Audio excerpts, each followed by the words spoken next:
Hey everyone, welcome back to the channel.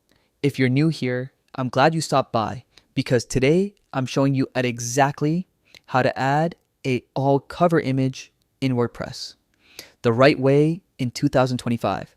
Whether you're building a blog, a business site, or a personal portfolio, having a stunning cover image instantly makes your page look professional and engaging. So let's dive right in. First, let's clarify what a cover image is.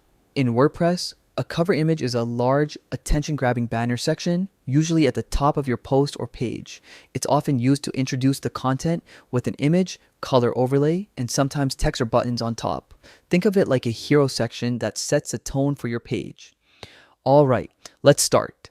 Head into your Watch WordPress dashboard and open the page or post where you want to add the cover image. Once you're inside the editor, click the plus icon to add a new block. In the block search bar, type cover, and you'll see the cover block option appear. Click on it. Now, WordPress will prompt you to either upload a new image or select one from your media library. You can also choose to insert a video background, but for this guide, let's stick with an image. Pick an image that's high quality and visually fits your site's theme. Ideally, something at least 2,000 pixels wide for the best appearance across all screen sizes.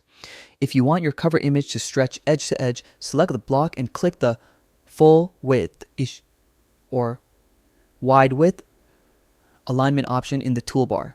This gives your page that modern, professional look.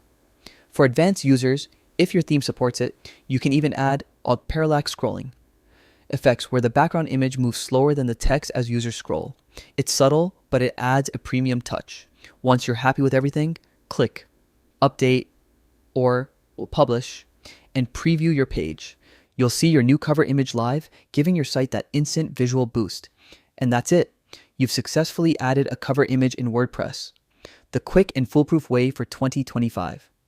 If this tutorial helped you, don't forget to hit that like button, subscribe for more WordPress tips, and comment below if there's a topic you want me to cover next. Thanks for watching, and I'll see you in the next video.